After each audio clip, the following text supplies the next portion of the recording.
Hi, I'm Jess Harfield, CEO of nuvoteq.cloud. I usually do Prince's Trust talks at the end of their residential week where they get to learn all about how to run a business and live and everything from running finances to tying shoelaces. I should have been doing one today, but unfortunately it was cancelled, so I thought, what the hell, I might as well do my talk and put it on the internet. So I'm going to run through what I normally run through. The point of the talks is to inspire people, and a lot of what I'm doing is to ultimately inspire the next generation. So let's start from the cuff. I have no script. I'm going to talk from the heart, from the head, from experience, and we'll see what comes out.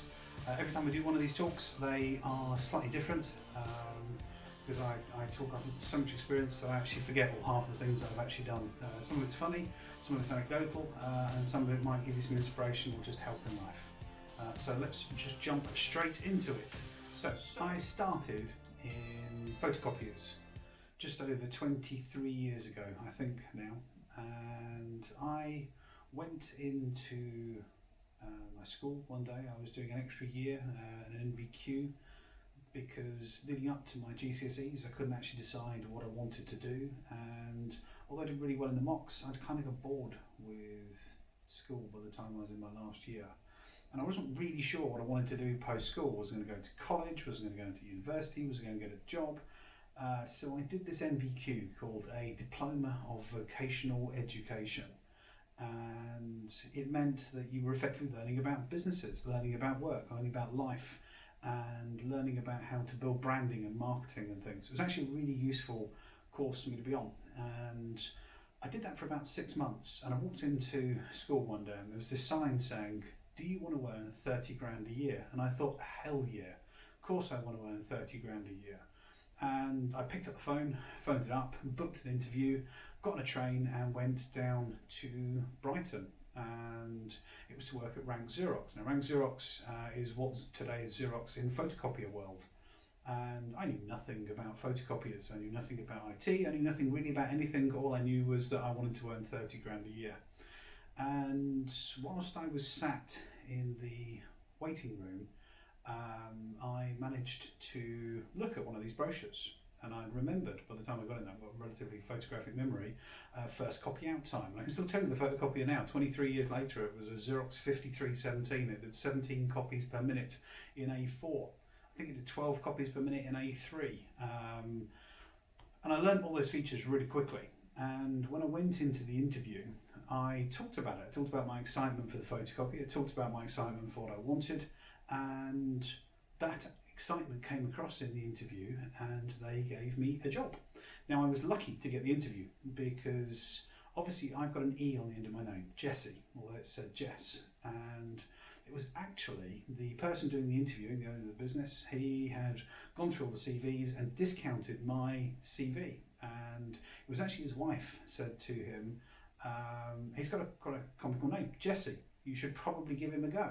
And as a result of her, I managed to get that interview, and I went down, I did that interview, and I got the job. And the job was for £50 a week on a YTS scheme to be door knocking and going and opening doors and looking for opportunities for people to buy photocopiers. Now, I wasn't scared. I wasn't afraid. Now, despite being a really shy person, I am to an extent still a relatively shy person. When you got me into the sales environment, I was completely confident and knew what I was talking about. And I became very successful at it because I ignored the sign on the doors which said, "Do not come in, we kill salespeople. Salesmen people will die if you enter this building." And I used to go in through the doors, and I quite often take a cake in with me, or I would take something nice in as a gift. And strangely enough, people didn't go through those doors, so I was the one always getting the leads and getting the opportunities. And I'd go back to the office, catalogue those opportunities, and someone would go and sell something. And they picked up my sales skill really quickly. And because I was keen to learn, they gave me fax champ, and I became the UK's fax champ for Xerox, became the UK's #1 selling fax person in the UK for Xerox, won a whole load of awards, and then my boss got promoted, and suddenly I'm sat there at, I think I would have been 18 at the time, maybe 19, sat there with £30,000 a year, a company car, and a really good job opportunity to sell. And an opportunity to go out and do all the Xerox training, to learn how to sell, from selling a box through to strategies, to hard sells, to soft selling, and all the different terms that people have in terms of selling. And the one thing they taught me is you don't sell. It's as simple as that in life. You don't need to sell. People buy from people, and the products sell themselves. If you understand what the products do and you can talk about the benefits of those products, and you can actually understand what people need, and you can match people's needs to the benefits of those products, then you will be able to ultimately sell in this world. And I meet a lot of salespeople that actually make me laugh. They come in and they try hard closes and soft closes and silent closes and every kind of close you could possibly imagine. But actually, what I found over the years is that they're all rubbish. It is simply down to people buy from people. So that first job, £50 a week in, was an investment in me, investment in my time, and I wish more people today would do that, actually invest in themselves, join an apprenticeship program and say, okay, I'm going to take a step back to take a step forwards. Motivations for pursuing self-employment. Why am I self-employed? I think I'm unemployable. It's as simple as that. I am very knowing in what I want and how I want to do it. I have 20 plus years now of experience of being in business on and off, and I know what I want to do and why I want to do it. And what happens is, when I have worked for people in the past, they give me an idea of what they want me to do, and I have an idea of what I want to do, and the two are quite often opposing. And what I find is that within 10 minutes I'm probably telling them they're wrong, and within 20 minutes I'm probably getting fired. And that is why I don't work for people. I need to be able to get up at my own pace. Now, I work different hours of the day. You'll quite often, last night I was working till 1 o'clock in the morning. Last Thursday I was working till 4 o'clock in the morning. And some days I'll get up early and I'll be up at 7 in the morning, bright with the beards. And other days I will be working until the birds are just coming up. And I work at my own pace in my own way, but I also have to work in my own way. So my reasons for being self-employed are I simply can't be employed. I have to be the employer. How did you manage to start your own business? Well, when I was, I think, 20, I started my first business with the help of the Prince's Trust. And I went to a big scary room down in Worthing where I had to present a business idea, which was I was going to sell photocopiers to businesses. And I presented this idea, and I never thought in a million years that they would help both fund it for me, but also give me a mentor to do it. And I built a brand, Platinum Office Solutions, and I set up a home office, and I went and did exactly what I was doing for Xerox, which was canvassing and cold calling and door knocking and phoning, and very quickly I built a successful business. Now, unfortunately, I didn't listen to a single word that the mentor actually gave me, because obviously being 19 or 20, I knew better, and who wouldn't at 19? But the reality is there were some key words he was saying to me: cash flow forecast, and actually managing your cash flow in terms of profit and loss. Not just looking at how much profit you're making, but also making sure that you can actually afford to pay for things at the end of the month. And I completely ignored those, overtraded, and ran out of money because people weren't paying their bills, and the business ultimately failed. But as a result of that business, those life skills mixed with the sales abilities that I learned in Xerox, I was actually able to then step into my dream IT job because I had learned IT. The journey of that was actually quite interesting, because I knew nothing about IT when I went for my first interview in IT. And IT back then was a series of wires and boxes. This is going back to the 1990s, when IT isn't certainly what it was today.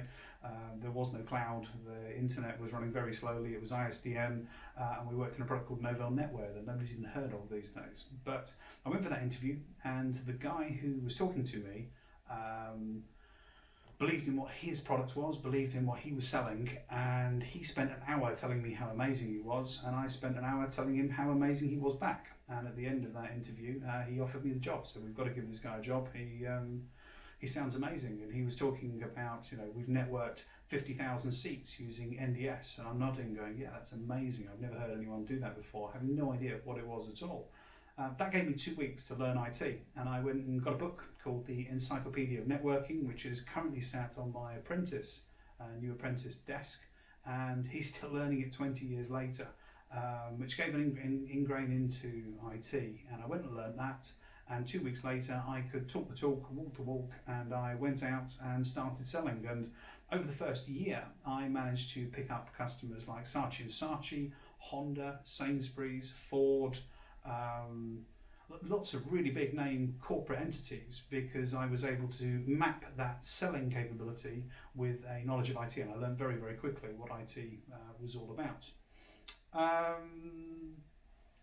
Challenges that I face and how I overcome them and stay motivated. Over the last 20 years, I've had success in business and failure in business, and one of the things that I have learned is you do not know everything. One of the key things in business is to always have a mentor, whether that be a chairman, somebody that you bounce ideas off, a friend who's in business, that you ultimately don't know everything there is to know in business. And it's critical that you have somebody that you can always talk to and just say, is this a good idea? Because then you've got a balanced view of it. If you just take your view of it, 9 times out of 10 you'll get it right, and 1 time you'll get it really wrong. So it's always have someone to bounce it off. Managing mental health. This is something that's almost a dirty word.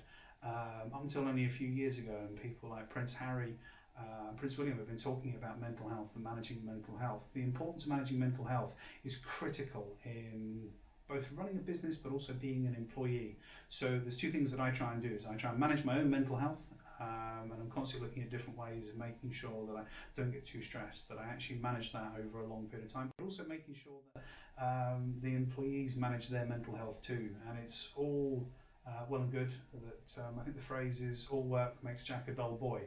It's true, it does. You have to balance that with actually having some interests in life and some fun things that you do outside of work. It can't just all be work, work, work. But you've got to be committed to actually make life work, obviously. The other things that I've noticed over the years and things that I've struggled with are what I call director syndrome. And it's where you employ somebody in a senior role, whether that be set them up as a director of a company, or you bring them into the business as a sales director or a senior person, and they get something that I call director syndrome. Now, I'm a great believer of hands-on. I'm a great believer that a flat structure, everybody rolls up their sleeves and makes things happen. What happens in director syndrome, and I've seen this, I actually helped a friend of mine start a business a few years ago, and very quickly you've got the type of person who will jump up and be running around and trying to find sales, and you've got the other kind of person where they will be trying to get other people to do that for them. Now, it doesn't matter whether the business is 1 year old or 10 years old, you need to be willing to get down on the floor and do what other people are doing and invest every penny that you have into that business. Quite often businesses die because people try and extract money too soon from them. You need to be putting all the money back in, certainly in the early days of running a business, into the business to actually help it grow. Other challenges I found are putting off critical things. Time management is a nightmare, and I've spent 20 years trying to refine how I manage my time. My method now is to email myself a set of tasks and run a to-do list. And that way I can always either respond to an email if it's in my business or personal. I split them. I have as many personal tasks as I do business tasks, and then try and give those out to other people where possible so that I can delegate some of those tasks to people. But one of the critical things in there is don't always pick the easy things. When you have things that need to be done, pick the hard things first, because you will never get around to them otherwise, and actually they're the most important.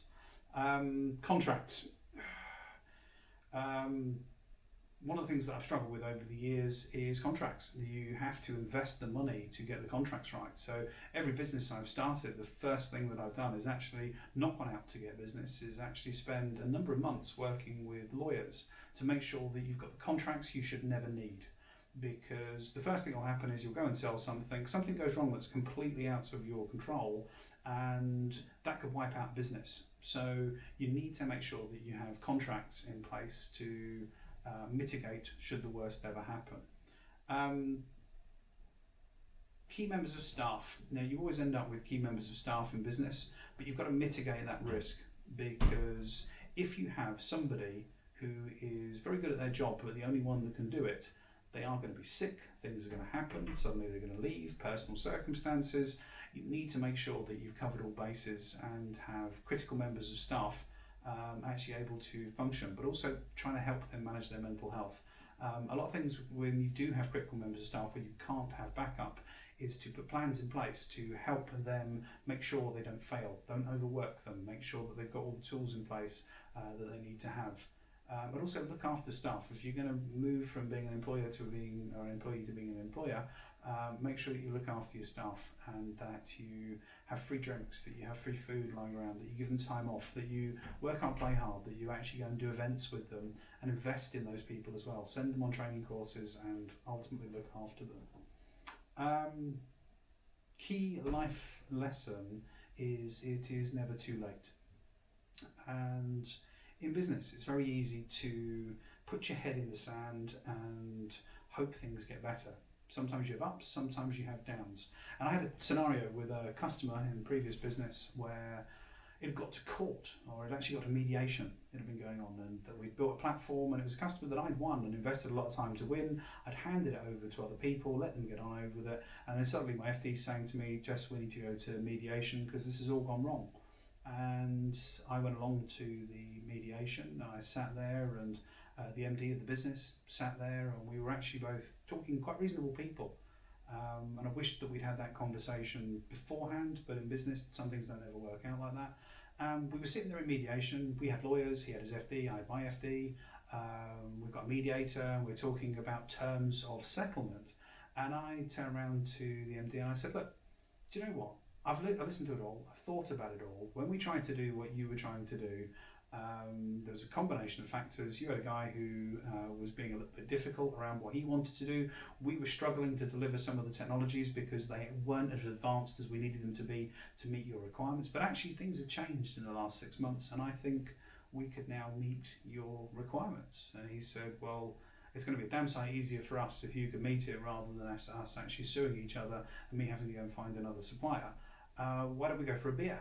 And in the middle of mediation, both of us got up, went to the pub next door and had a beer and talked about it sensibly. And we came back, wrote some contracts. Mediators and lawyers and FDs were all scratching their heads, and we there and then signed some new contracts. And that customer was a customer for probably over in the lifetime 10 years, up to the point that I sold that business. So from a dealing with things point of view, it is never too late. It is never too late to fix something. No matter what's been said or done or how it's been done, it's never too late to take that step back.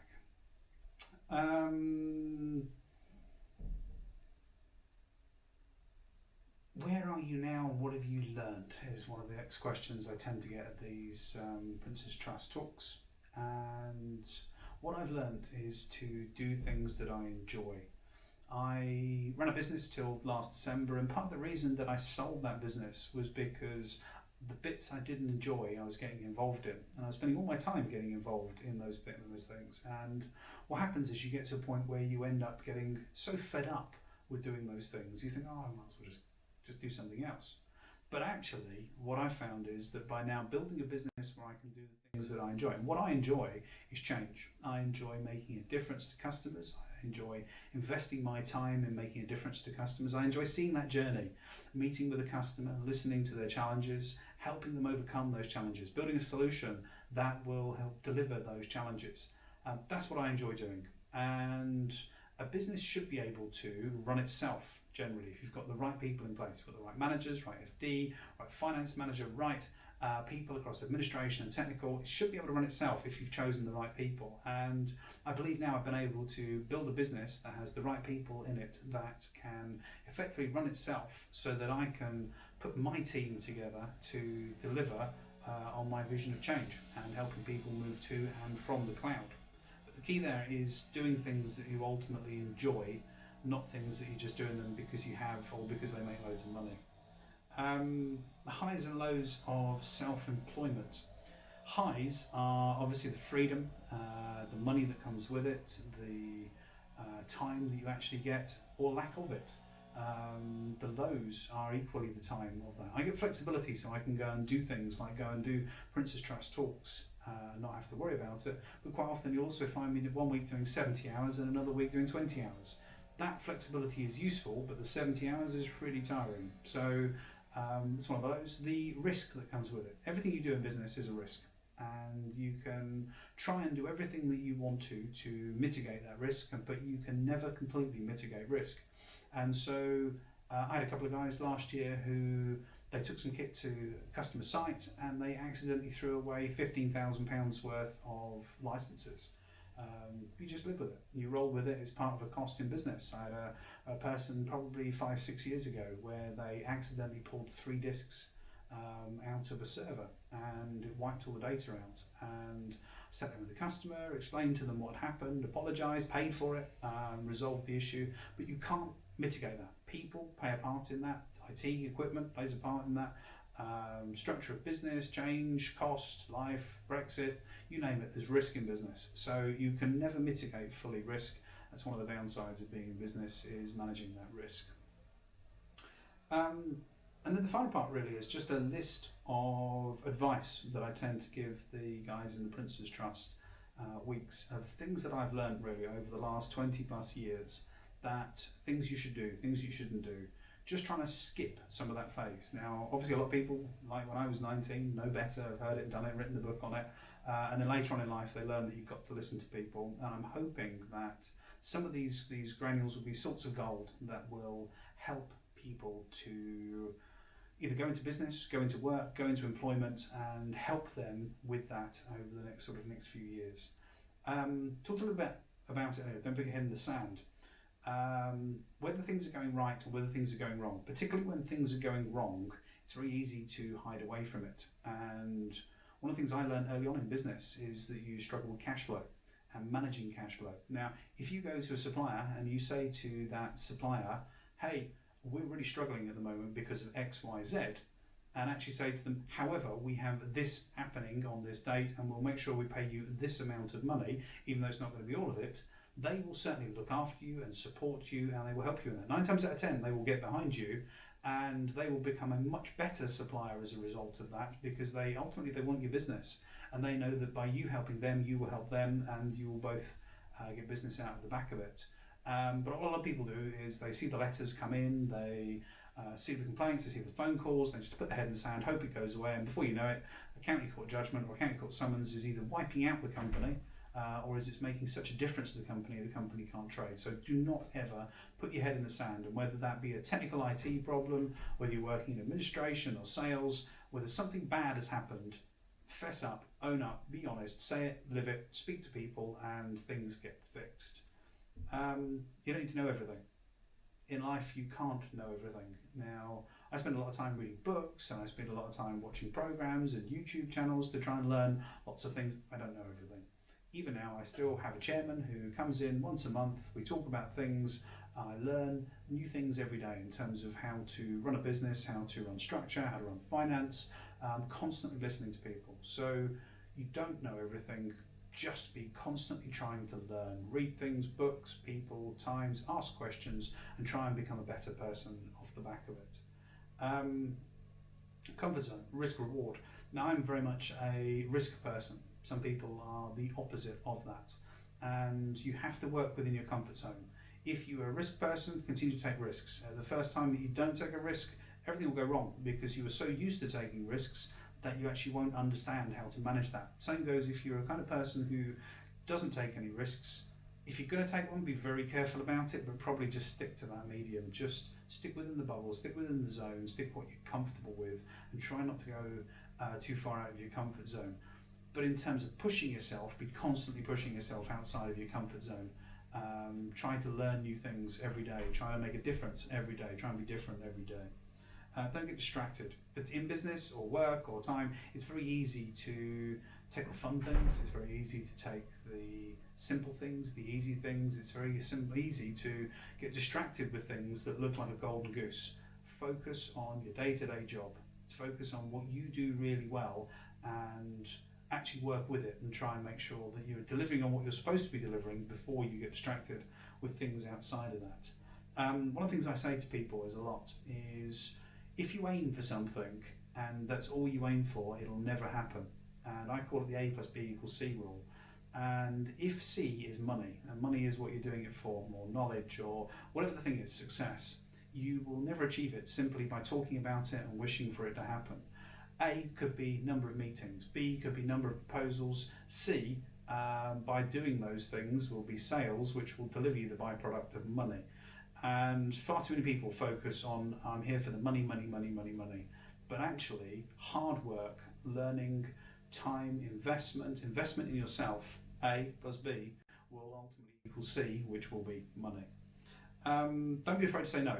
Now, one of the things that I've done a lot over my career is customer will come to me and they'll say, I want this, and I want it for this amount of money. And I've had customers before who have been quite forthright in terms of what they want, but ultimately if it's a bad solution or a bad idea, you've got to be able to turn around to people and say, actually, do you know what? From my experience, this is a bad idea. I'm not going to do it. I'm not going to put my name to it. When this happens, though, please feel free to come back and talk to me and put aside your pride. We will absolutely help you, and we'll step in and make a difference to what you're doing and make sure that you can actually ultimately deliver what you want to. But actually, based on our experience, this is what's going to happen. And 9 times out of 10, that has happened. And I've had a few customers come back over the years and go, we respect you more for saying no. We like the fact that you said this would happen, and when it's happened, we've come back and can you please help us? So don't ever be afraid to say no to somebody. Always say sorry first. One of the things that I've learned over the years is to say sorry. One of the things that I find with companies, and I find it very frustrating, is that in order to protect their legal position or in order to absolve blame, the first thing they'll do is say it is such and such's fault, it is this fault, that fault, whoever's fault. Now, quite often it's not my fault. Something has happened, there's been IT equipment, there's been employees, there's been people, there's been couriers. But the first thing you should say is, I am so sorry. Followed up by, and this is what I'm going to do to put it right. And that will kill an angry person's anger in 5 seconds.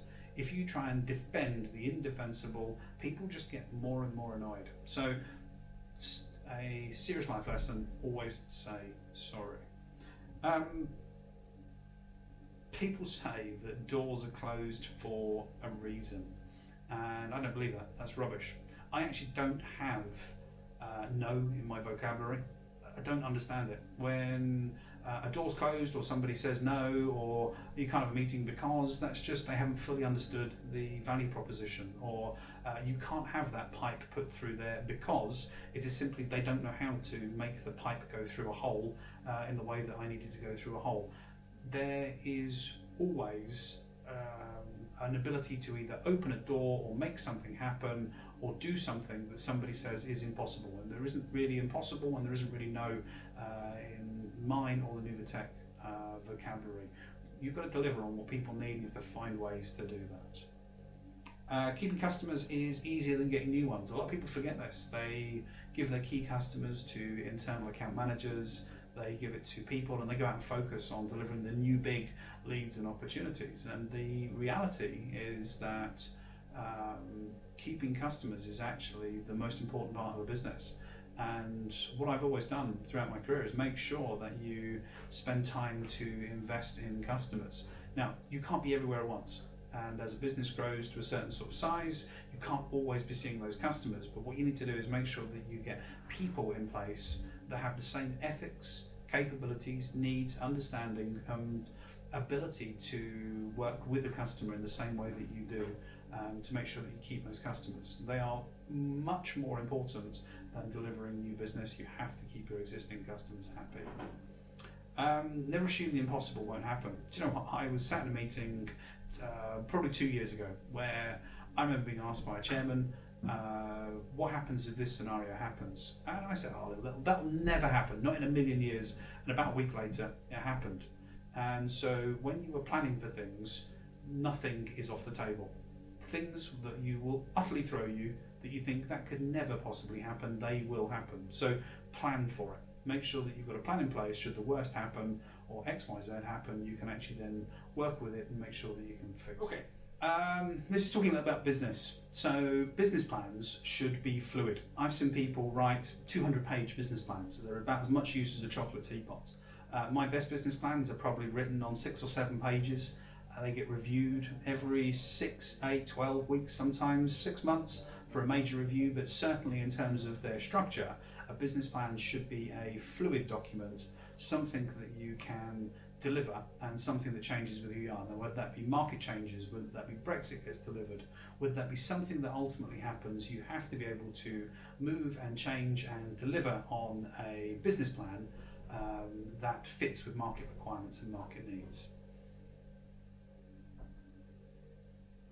Doesn't matter whether it's a job or a business, you need to make sure your family is behind you. Now, something that when I interview an engineer, I call it the talk. Now, it really doesn't matter if it's a salesperson, engineer, or what it is, or if you're going into business, but I call it the talk. And it is explaining to your family or friends or partner what it is that you're doing. Now, quite often, if an engineer is coming in from another company, he's coming into the business and he will be getting a pay rise. And part of that pay rise is because he's moving from working in one location to working in multiple locations, working a 9-to-5 job through to possibly doing a 24-hour day when something is broken and then sleeping for the next 2 days. It's a change in lifestyle, a change in thing. Now, if you don't explain that, and you don't explain what's happening, whether that be starting a business where you're going to have to do 70-hour weeks and potentially not see your family and invest every penny that you've got into the business, through to an engineer who now needs to be on site working at weekends where he hasn't had to before, you have to have that talk with your friends, family and partner up front. Set the expectation and get them to buy into it, because otherwise what will happen is very quickly that will then turn to frustration, will turn to negative energy that you actually haven't got time to deal with. And if you are investing in a business, working in a business, or investing in your new job as XYZ, you need to be focused on that job and focused on improving yourself, not fighting the people that love you and should be helping you. They need to get behind you, and to do that you need to explain that up front and build a purpose for them to be able to deliver on that. So a few years ago, I actually had dinner with one of my employees. He was an engineer at the time, and he was renegotiating his contract, and he was a little bit scared to have that conversation with his wife. So what he decided to do was get me to have that conversation with his wife. So we went for dinner, the Chinese, and I actually negotiated his contract with her, having that conversation. At the end of it, she understood what he was doing it for and why he was doing it, and why he was getting a £10,000 a year pay rise. And that actually made it easier. But what I prefer is actually people do that, and people need to do that for themselves, have that conversation up front. Any business, doesn't matter whether it's your job or in a business, you've got to change with the market conditions. And that doesn't matter whether it's sales, from moving from direct sales in terms of picking up a telephone to doing multi-level marketing and actually talking to people through social media, talking to people through the internet, sending emails, LinkedIn. The way that people sell has changed over the years. Whether you're in technical, working, moving with the times and learning different technologies and how you deliver them, you have to move and change with it, not just in person, but who you are and how you do it. Make decisions. A lot of people in life, they don't make decisions. They will sit on a decision and make a completely different one, and they'll put it off and put it off and put it off. Don't. Make a decision. Good or bad, live with it. What I say to people is 50% of the time, probably, I make good decisions, and 50% of the time I make bad decisions, but the good decisions make more money than the bad ones lose. So that for me is a good metric and a good ratio. One of the things I did when I started businesses a long time ago was run with days till I run out of money. And it's actually a really good metric, and something that really focuses the mind with any new business, is to focus on days till you run out of money. If you have £10,000 that you've set aside as an investment into your business, and you know that your outgoings are £2,000 a month, you have 5 months to make that work. But if you have some costs come up in between, suddenly you've got 4.5 months to make that work, 3.5 months, 30 days, 10 days, 1 day, and you watch that go down. That will help you. And then as you do your first sale, all of a sudden that number of days increases, and it'll go from then being 1 month, 2 months, 3 months, 4 months, a year, and suddenly you're not worrying about money. But certainly in the first 6 months of any new business, days till you run out of money is a critical metric on that. The other side to it is in business, you really want to try and find people that are self-managed, self-motivated, self-driven, who just get on. One of the things I've always said to people is I'm a terrible manager. I'm utterly awful. I don't have time to manage people because I'm trying to invest in the business, I'm trying to run things, I'm trying to do the things that I ultimately enjoy. So I try and build a team around me that can build and enjoy and try and make a difference. The final thing that I really just wanted to add on to the back of that, and it's not something that I normally do at the Principles of Trust, final thing I wanted to add on to that, it's not something that I normally do at the Principles Trust talks, is just talk about the importance of life skills. I went to a presentation the other day where my children's school were actually talking about the importance of life skills, and I see a lot of people today where they come in and they've got university degrees and they've got A's in maths and they've got all these things, and because of that I got a university degree in XYZ, therefore I deserve £35,000 a year. And the reality is that when someone comes to me with that, they are worth no more to me than somebody that spent the last 5 years working at McDonald's, but has actually got some life skills, actually learning how to deal with people. And in life, whether that be going into business or going to get a job, your life skills are key and critical. You need to learn who you want to be as a person. You need to learn how to speak, how to present yourself, and ultimately how to make yourself be heard. But actually understand who you are and who you want to be. And that maths and English is important. Just taken on a new apprentice, and he's actually going back to college to learn maths and English. But the reason that I actually took him on wasn't because of academic knowledge or academic skills. It was actually because he was the kind of person that I want to employ.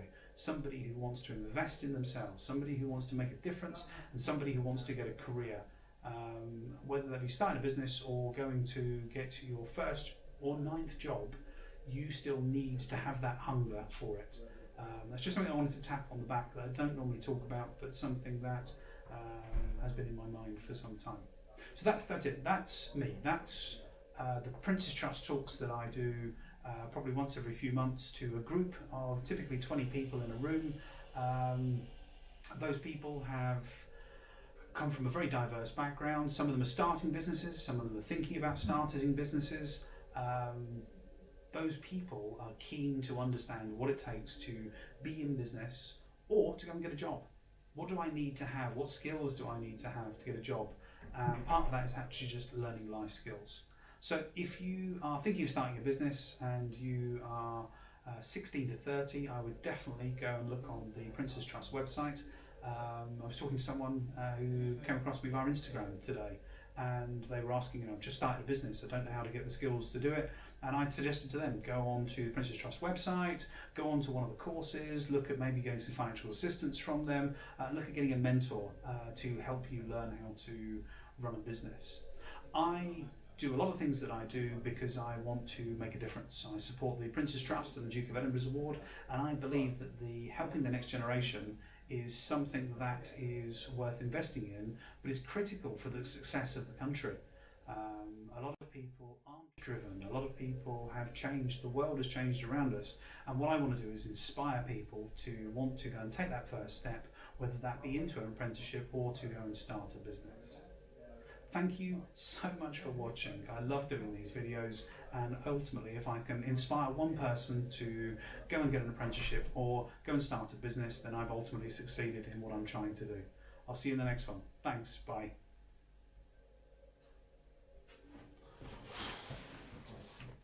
Right.